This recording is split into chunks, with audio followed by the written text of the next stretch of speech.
sabi ng DDS ng bayan, ang sabi ng DDS, hindi raw ito makonvict si Sara ng Senado.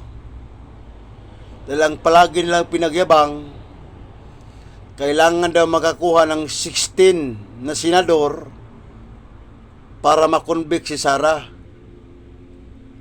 Ang sabi ng DDS, kulang sa bilang ang senador. Kaya hindi sila makakuha ng 16. Kaya bayan, hindi raw ito makonvict si Sara. Ganon mag-isip ang DDS. Kaya useless daw yung impeachment ni Sara sa Senado. Yan daw taong bayan ay useless. Wala daw silbihan. Nag-aksaya lang daw ng oras at panahon itong Senado. Pero sa bandang huli raw taong bayan, ang sabi ng DDS, sa bandang huli raw, ay hindi raw ito makonvict si Sara. Hindi raw ito makonvict si Sara sa bandang huli. Nag-aksaya lang daw ng oras at panahon itong Senado. Dahil wala naman daw bilang na senador para makonvict si Sara. Yan ang sinasabi nila. Ang sagot ko naman taong bayan sa kanilang katanungan,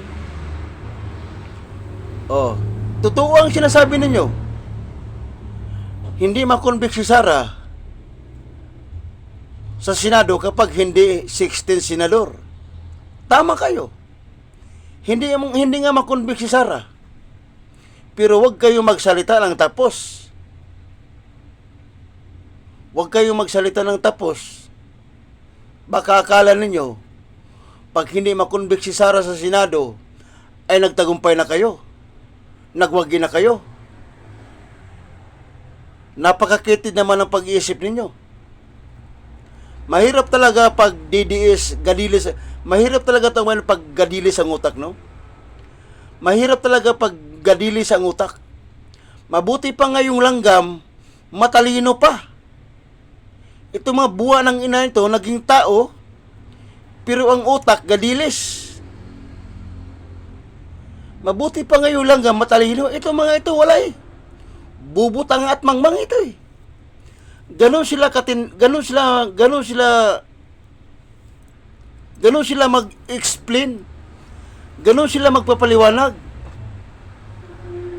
Akala naman nila, tagumpay na sila, nagwagi na sila. Kapag hindi na-convict si Sara.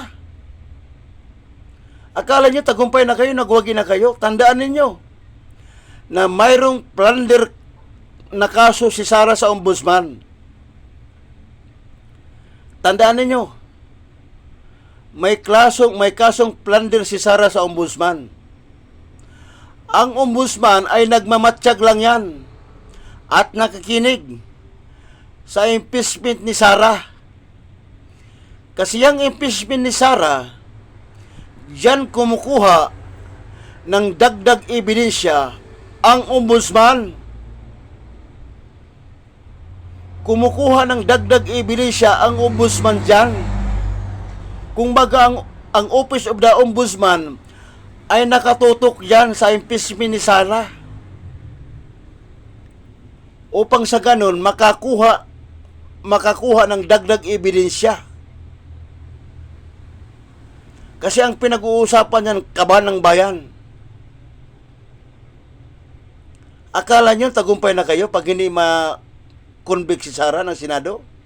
Akala nyo nagwagi na kayo pag hindi ma-convict si Sara sa Senado? Akala nyo tuloy-tuloy ng ligaya ninyo? Ang hina naman ng utak ninyo. Ang hina talaga ng utak ninyo, no? Mayroong ombudsman. Ang ombudsman ay tahimik lang na nagmamanman, nagmamasid sa impeachment trial ni Sara. At sinusulat nila yan, nililista nila yan. Isa-isa. Lalo na pag nabuksan yung bank account, lalo pa yun. Dagdag ebidensya naman ng ombudsman yun para kasuhan si Sara ng plunder. Isa pa yun, yung mga bank account nila. Puwira pa yung confidential fund. Doon pa lang sa confidential fund, nahirapan na siyang i-explain. Kaya kung sino-sino na lang ang binabanggit niyang pangalan, na yun daw tumanggap ng pera. Hindi pa tayo doon. Dito pa lang tayo sa pagbabanta. Ang unang iniimbestigahan.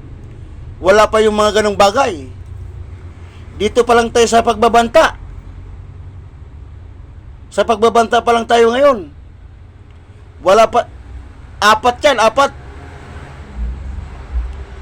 Sa pang-apat mo na nagsimula, wala pa yung tatlo. Dalawa, isa, wala pa yun.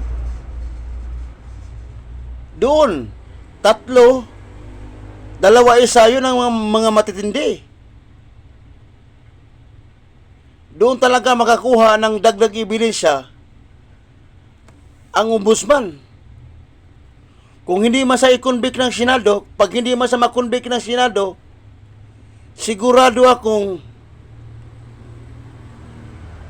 plunder ang kaharapin niya sa ombudsman. Madali na lang ihabla si Sara sa plunder eh. Kasi mayroon na siyang hawak na ebidensya eh. Yung impeachment ni Sara, dyan makakuha ng ebidensya. Ang ombudsman, dagdag ebidensya, dyan siya kukuha. Oh. Kaya DDS, nagadilis ang utak. Huwag kayong magsalita ng tapos. Dahil wala sa inyo ang huling halakhak. Nasa amin ang huling halakhak. Wala sa inyo, DDS. Kaya huwag kayong magsalita ng tapos. Na hindi makonvict si Sara dahil kulang ang bilang ng Senado. Pag hindi naman makonvict si Sara, iakala nyo nagtagumpay na kayo, nagwagi na kayo. Nagkakamali kayo. Nagkakamali kayo, DDS. Hindi kayo magtatagumpay at hindi kayo magwagi.